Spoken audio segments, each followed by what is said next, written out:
Eyes in the sky, watching us from space. Hundreds of satellites showing us the world like we've never seen it before. Capturing images which are breathtaking but bizarre. Objects and phenomena which defy explanation. What is that? A weird line of holes in Peru, stretching a mile through the Andes. These holes were put there for a reason. What are they for? In war-torn Baghdad, a sinister red lake. Evidence of mass slaughter? It really looks like blood. Or is this an horrific war crime? Could it be a toxic issue? Is there chemical weapons involved? One of the biggest tsunamis ever. Looking at this image, my first reaction, this is going to cause complete and utter devastation. And have satellites discovered China's doomsday weapon? They know that we're not in a position to stop them. Baffling objects seen from space. What on earth are they?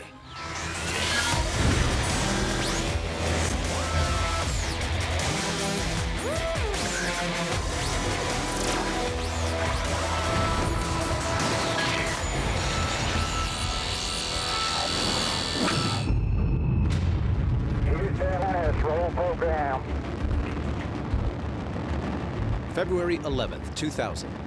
NASA launches Space Shuttle Endeavour. Armed with state-of-the-art imaging instruments, it embarks on the Shuttle Radar Topography mission.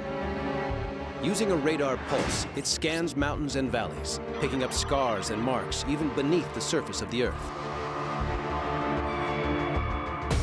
When you combine radar imagery, infrared imagery, and photographic imagery, you can see through foliage, through sand. You can form a picture that you otherwise would never be able to understand. During its 11-day mission, Endeavour passes over Arabia. Seen through satellite cameras and with the human eye, it looks like a desert should look. But when the shuttle uses its radar imaging, something else is revealed. Something which some scholars believe may lead us to the actual location of the biblical Garden of Eden. We've been guessing about this location for the last 2,000 years. The Garden of Eden is described as a beautiful place which contains not only Adam and Eve, but it contains the tree of life and the tree of the knowledge of good and evil. It was lush, it was green, it had everything that they needed to survive. The Garden of Eden is thought by many to be an allegory, a story dreamed up to teach us a moral lesson. But there are many who say there are clues in the Bible which suggest the Garden of Eden was a real place. It talks about a garden with a river running through it, breaking into 4 rivers when it comes out of the garden. The Euphrates, the Tigris, the Pishon, and the Gihon. Since ancient people don't tend to invent fictitious geographies, the writer of the story has a particular location in mind that either he has seen himself or that geographical information has been passed down from generation to generation. To find the Garden of Eden, archaeologists need to follow the rivers described in Genesis. Together, they would lead to its true location. But there's a problem. Of the 4 rivers named in the Bible, only 2 of them currently exist. The Tigris and the Euphrates, both ancient rivers, still flow from the mountain peaks of Turkey down into the Persian Gulf. But where are the other 2 rivers, the Pishon and Gihon? Were they just works of fiction, as some have suggested? The radar topography instruments on Endeavour see things the human eye cannot.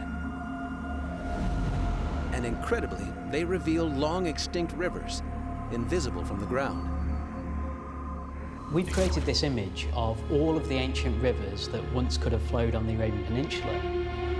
We can see the current river systems that are still active in the Euphrates and the Tigris. And we can also see all of the relict ancient drainage systems across the peninsula. We've got at least 2 big rivers, and these could be the candidates for those other lost rivers that are associated with the Garden of Eden. If you follow the rivers that we know of, the Tigris and the Euphrates, they both end in the Persian Gulf. So that's the area in which you would look. But which of these extinct rivers are the Pishon and Gihon as described in the Bible? Scholars first examined two extinct rivers that run in parallel, but they're 470 miles south of the spot where the Tigris and Euphrates meet. Next, they turned to another large lost waterway cutting straight across Arabia, snaking through the desert towards the Tigris and Euphrates. It's a perfect match for either the Pishon or the Gihon.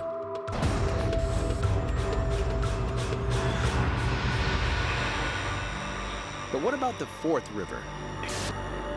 The trail appears to go dead. Is the Garden of Eden just a story after all? Analysts widen their search.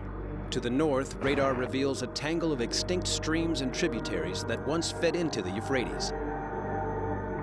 Further south, there are more still, arterial waterways, but no river. Did this network of streams and creeks once feed another fourth river, no longer visible on dry land? Either the Pishon or the Gihon may now be underwater. Scholars now follow the leads.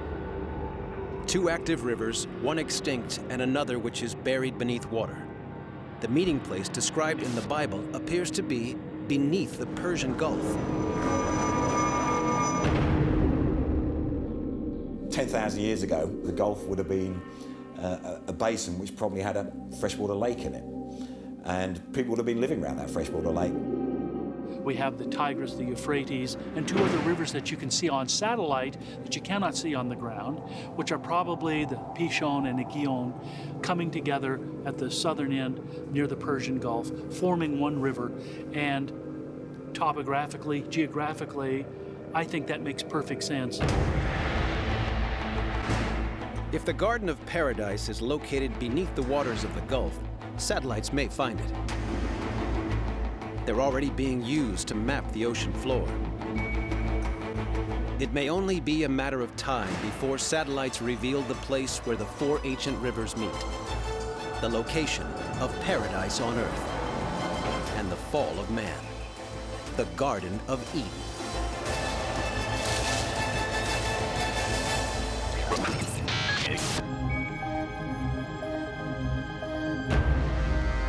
A giant tsunami is spotted from space.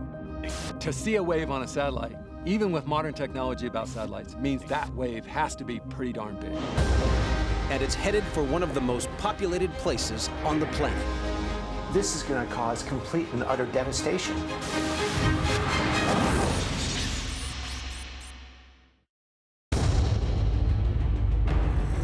April 18th, 2003. NASA's flagship Terra research satellite picks up a frightening image in the South China Sea. It looks like one of the largest tsunamis ever.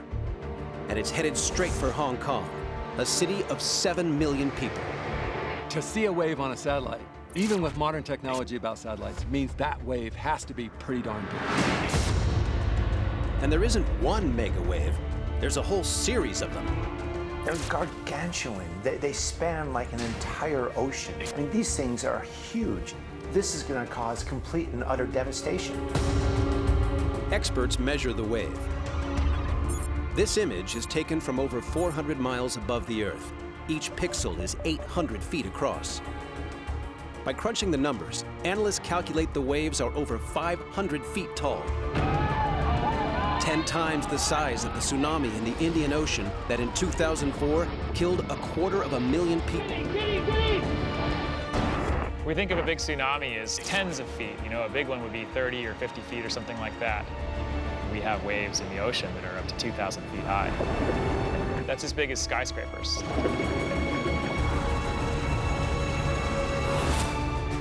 Then something extraordinary happens.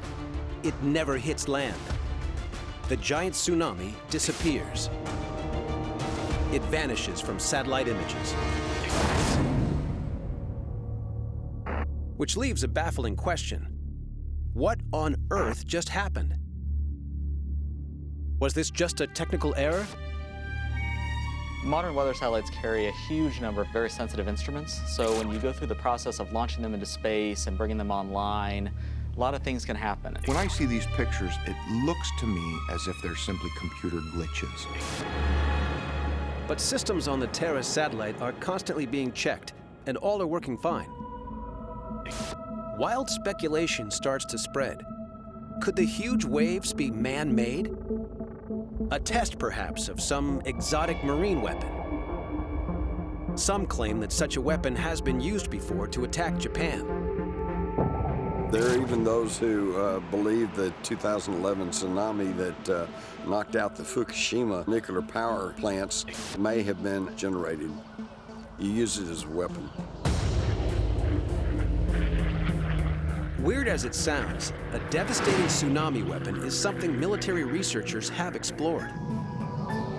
During the Second World War, scientists from the US and New Zealand conducted a series of tests in which underwater explosions were used to trigger giant tidal waves capable of destroying coastal cities. They called it Project SEAL. Are these mid-ocean tsunamis the terrifying realization of that prototype weapon?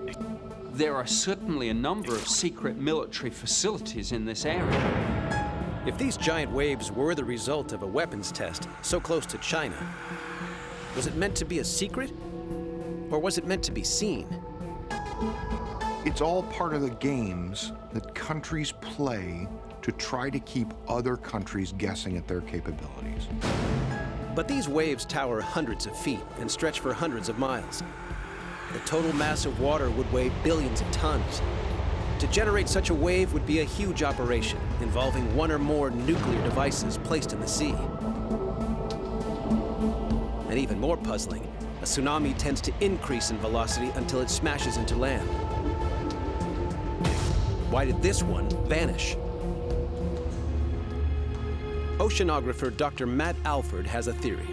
The giant waves seen from space are real enough, but they're traveling beneath the surface of the ocean. These waves, compared to the surface waves we can see breaking on beaches, are absolutely enormous. They break underneath the sea, and they create a lot of turbulence when they do that. The facts seem to support Alford's theory. The waves on the satellite cameras measure over 500 feet high. If they were above the surface, it's inconceivable Hong Kong's Coast Guard didn't spot them.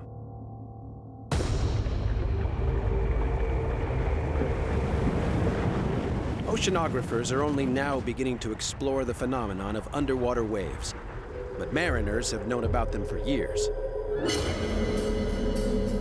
According to old sailors' tales, monsters from the deep would appear from nowhere and swallow whole ships. Are the underwater tsunamis caught on camera the real monsters? There were forces that ancient mariners knew about but couldn't understand. They called it dead water. The ship might be in full sail, but it still wouldn't move. This could be the first description of underwater waves. They can have really, really fast speeds, about 4 knots, which is enough to carry a ship backwards when it's trying to go forwards. It's tempting to blame monster underwater waves for unexplained shipwrecks, but that doesn't add up. For all their gigantic size, oceanographers believe that underwater tsunamis barely break the surface.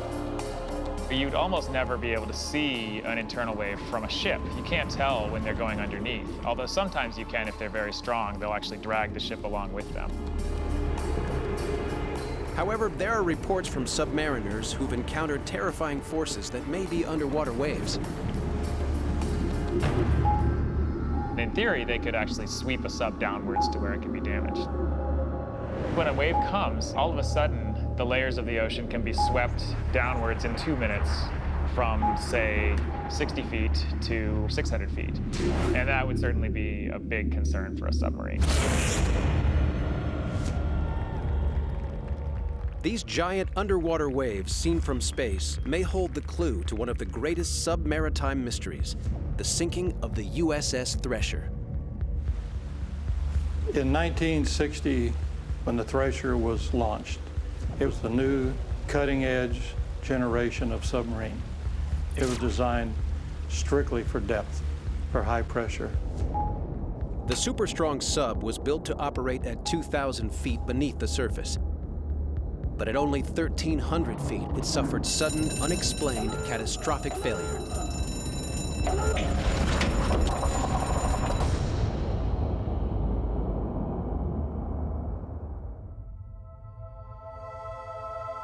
Danny Miller was part of a surface support crew when she lost contact. The last sound they heard from the Thresher was a sound of a submarine breaking up. We circled for a day, and we finally found a glove. 129 people died, and that's a large sacrifice. The Navy report into the Thresher disaster was inconclusive. No one knows what happened. At the time of the Thresher incident, nobody had ever seen one of these waves. It wasn't until photographed by astronauts that they were actually caught on camera. Ironically, to really get our minds wrapped around what's happening in the deep sea, it's really, really helpful to zoom out and have great images from space. Scientists are only beginning to make sense of the phenomenon of undersea tsunamis. It may be some time before we can fully understand what the Terra satellite recorded on April 18, 2004.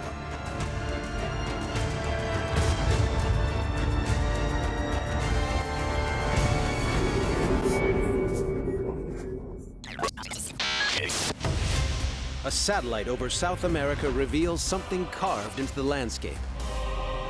Looking at the satellite image, you see these hundreds of what look like little pinpricks or pockmarks in the earth. These holes were put there for a reason. What are they for?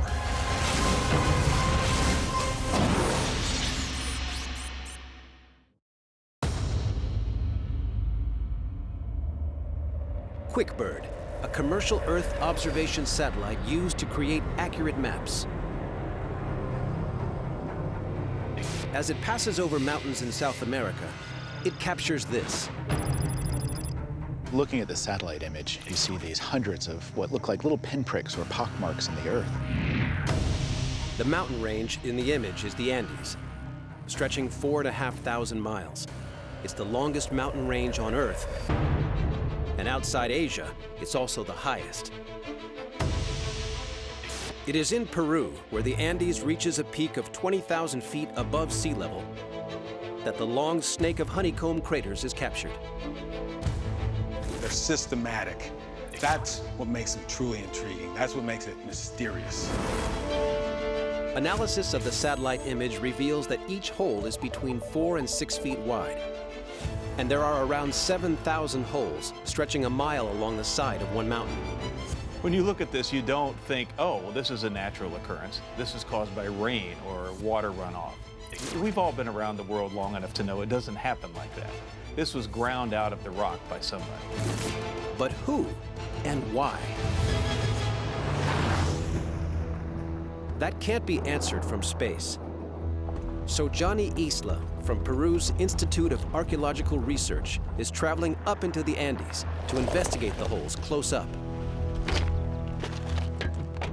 From ground level, Isla finds that the holes are not just hand-dug pits.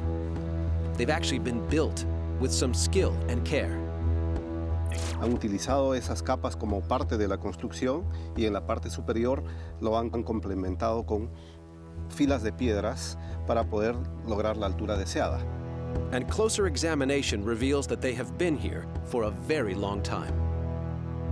De acuerdo a la técnica constructiva y los pocos materiales asociados que hemos visto en el sitio, definitivamente esas construcciones son prehispánicas. No sabemos exactamente la época, pero de que son construcciones antiguas del tiempo de los incas o antes, eso es definitivo.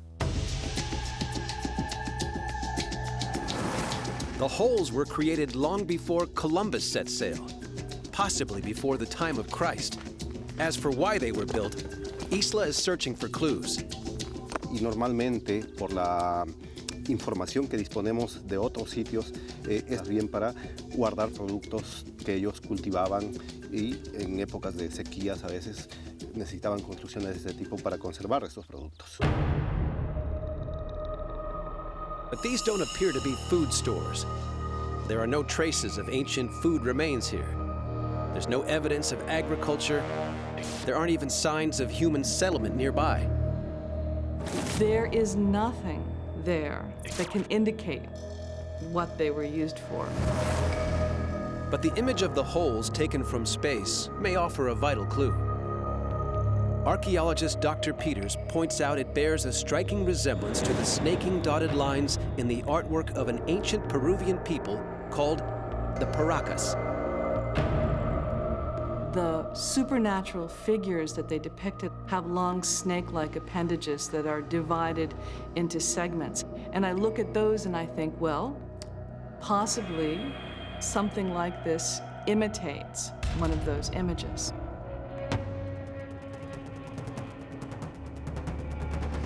The pattern of holes is best seen from space. Was it meant to be seen from above? 75 miles away, on the side of a mountain, sits another extraordinary image, carved by the Nazca people into the mountainside, pointing skywards. Could the pattern in this satellite image be a message to some deity in the sky? It seems unlikely. The Nazca lines are shallow, around 5 inches deep. But the thousands of holes in the satellite image are more like pits. These holes were used for something. These are deep. I think the average is 8 feet deep, which makes you think, well, that's big enough to put a person in. So perhaps it's a burial ground of some kind. It's an attractive theory, but archaeologist Isla isn't convinced.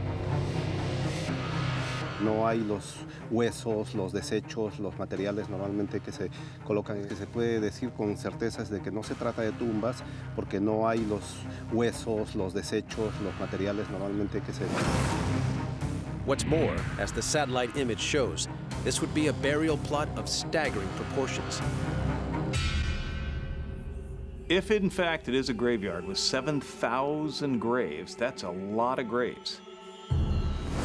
So many tombs laid out in such a regimented way makes little sense. Unless these are no ordinary tombs. Could this be a burial ground for warriors, a terrifying army of the dead? There are parallels.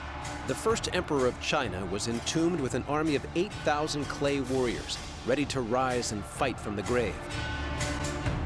The Incas, whose empire stretched as far as these mountains, carried mummies of their dead warlords into battle. The strange holes come from a time when the line between life and death was blurred. Pagan tribes of the Andes practiced black magic and human sacrifice. The Incas left infants to freeze in the mountains here. Other victims had their throats cut and hearts ripped out. And the Paracas had their own gruesome rituals. The Paracas people are known for their images of figures holding a severed human head. Did this bloody people bury a legion of warriors expected to rise from the dead and fight? And if so, where is it now? Because we have no physical evidence, no ceramics, no agricultural refuse, no bits of textiles, no human remains. We don't know why they were made. Investigations of this extraordinary band of holes in the Andes have failed to find an answer. This bizarre honeycomb remains a mystery, as impenetrable from the ground as it is from space.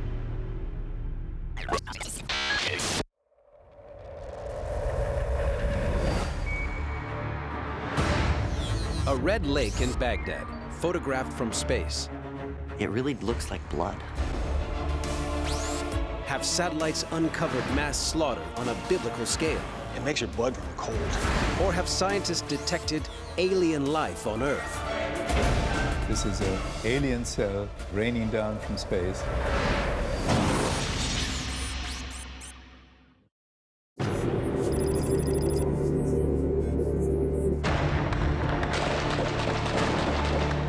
Baghdad, 2004.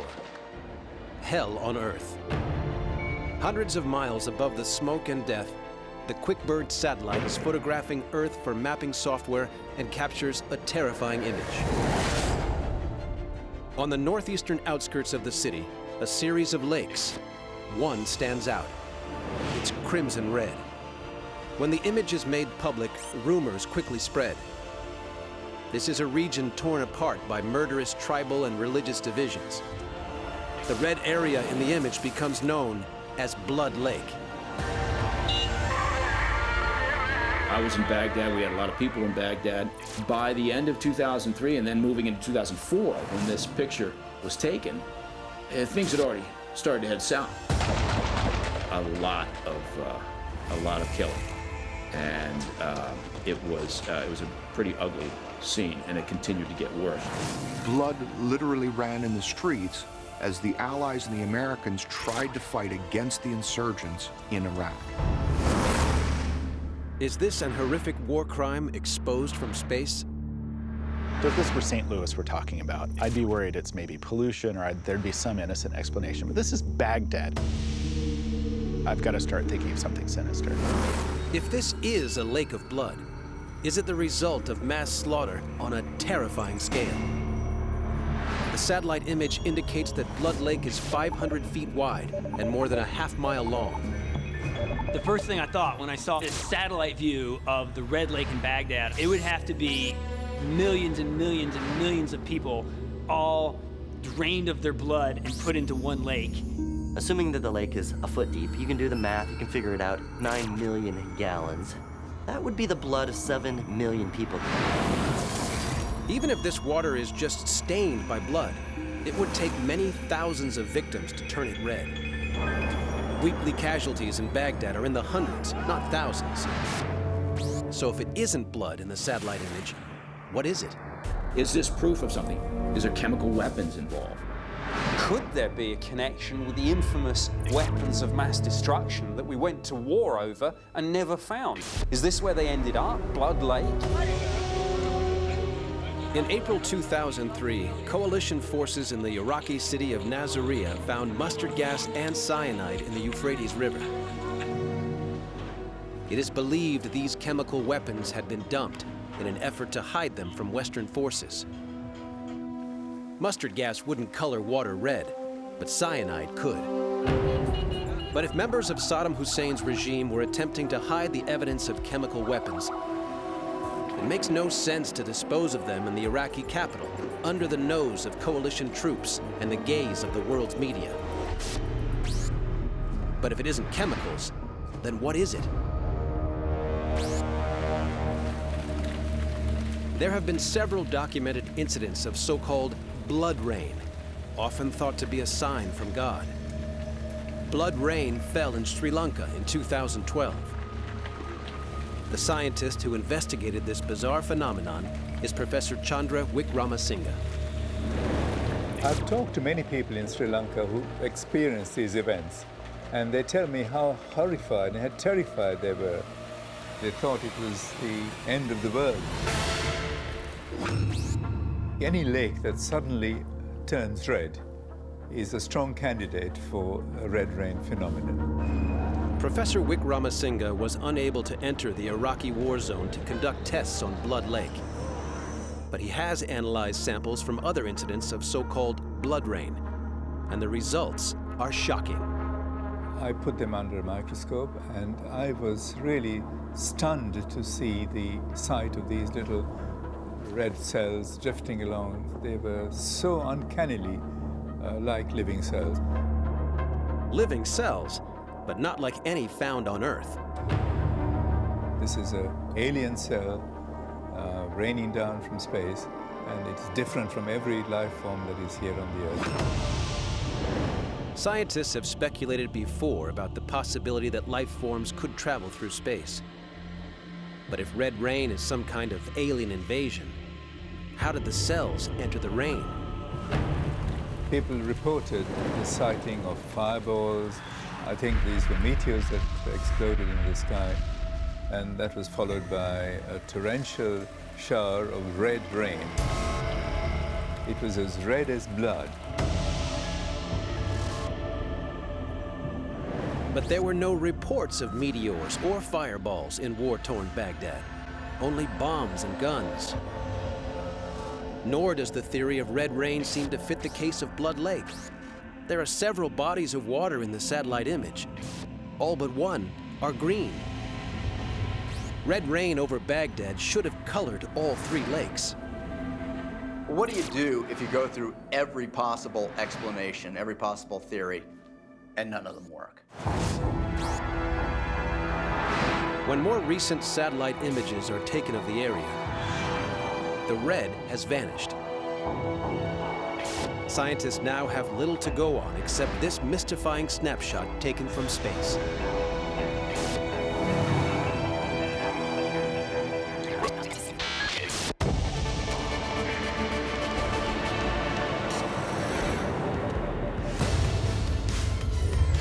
A black hole punched into the Earth. This looks really weird.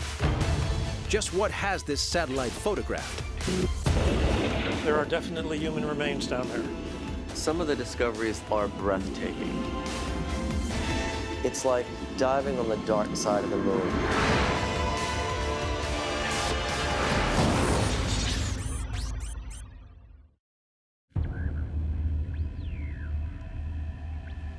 (2014). A satellite above Florida is looking for warning signs on the Earth's surface that might predict a sinkhole. A sinkhole is where the roof of a cave, an underground cave, has collapsed in on itself. Florida is the capital of sinkholes. There are literally thousands of these things dropping and collapsing each year. Because we can now use satellite technology to image deformation of the surface, we can use it as an early warning for something like a sinkhole, which may start to deform a little bit or sink before it catastrophically collapses. Scanning for the signatures of an impending collapse, the satellite comes across something bizarre. A black circle, like a bullet hole in the Earth. Its shape suggests a sinkhole, and at 240 feet in diameter, it's the right size. But this hole is full of water. From space, it's impossible to measure the depth, but thermal imaging would reveal something unusual. The surface is a constant temperature. It measures 73 degrees all year round, unlike a lake where water temperature varies with the season. This is a mystery that someone's got to solve. The only place to learn more is on the ground. Scientist Steve Koski and his team set out to explore.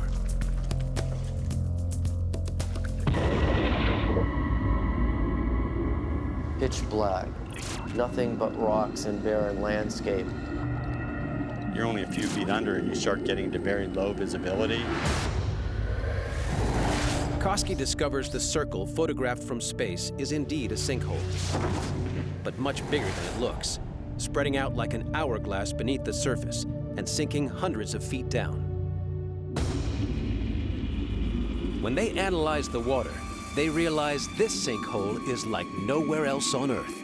Most important characteristic that makes a Little Salt Spring so special is the water chemistry.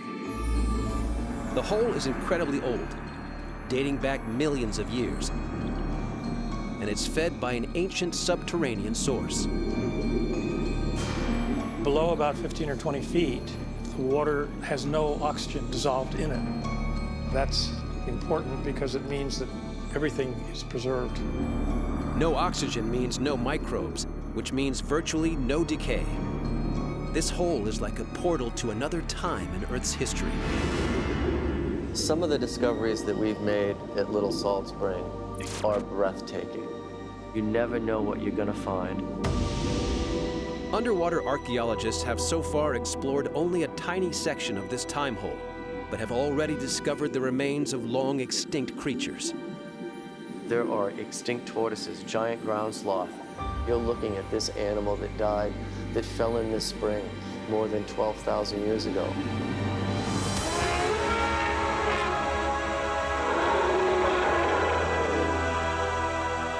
Mammoths and mastodons, saber-toothed cats, and giant sloths once roamed Florida. These creatures have been preserved down here. And that's not all. There are definitely human remains down there. Up to 1,000 human bodies are lying inside the hole seen in the satellite image. How did they come to be there? Sinkholes do open without warning and with deadly consequences. That's Guatemala City, 2010. This opened up in about 30 minutes. It's 200 feet deep. People fell in. But no sinkhole incident in recorded history has claimed more than 20 lives. It doesn't seem possible that one hole could swallow 1,000 humans. Steve Koski has a theory. Sometime around 7,500 to 8,000 years ago, people began to bury their dead in the edges of the spring and in the adjacent slough. So Little Salt Spring is actually a mortuary pond. It was normal for them, you know, just the way we bury people in the ground. The people here 6,000 or 7,000 years ago would bury their dead in shallow water. But this strange time hole may also have been the site of ritual slaughter. The sinkhole bears close resemblance to the sacred cenotes of the Mayans, into which priests threw sacrificial victims to appease their gods. However they got here, what excites scientists is that the bodies in this hole date back to the Stone Age. There are some remarkably well-preserved burials. There is brain tissue preserved in some of these burials. You know, actual brain material. Thanks to this time hole, we now possess the DNA of our ancient ancestors. The DNA studies that could be done on the human remains could help address some of the significant mysteries in the New World, where our earliest ancestors came from. In theory, we could reconstruct the genetic lineage of the first people into the Western Hemisphere. Scientists are talking about the possibility of cloning a woolly mammoth. Could the DNA from this time hole be used to bring back prehistoric man?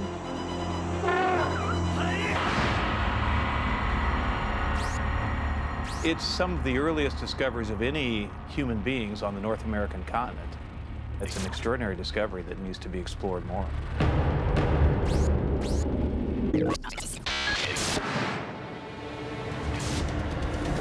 A U.S. observation satellite photographs construction work off a Chinese island. Something is going on there that they want to hide. The images ring alarm bells for military analysts. They are digging something, and what they're digging is very huge. Is China building a doomsday weapon?